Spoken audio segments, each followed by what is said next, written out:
นานานานานานานานานานาว้าวว้าวสาวพรสาวพร baby girl นานาโอ้สาวเอ๋ยเจ้าเป็นสาวบ้านใด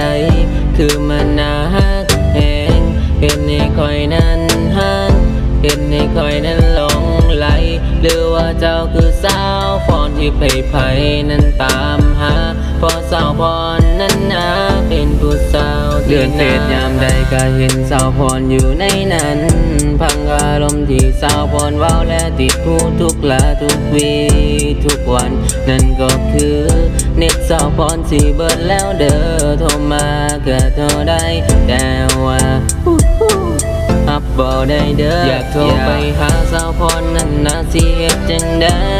นี่ช่วยบอกวิธีสิมีวิธีได้บ่ที่จะได้โทรไปหาหรือว่าสาวพรมีผู้บ่าวแล้วนะคันจันก้อยก็บอกว่าสนใจคอยอยู่บ่สาวพรเจ้าคิดว่าผู้หญิงยังเคยดีสิไปเสียดายจะหาโอ้ยนายยังเจ้าหาคอยสิไปเสียดายอย่าไปคิดเด้อ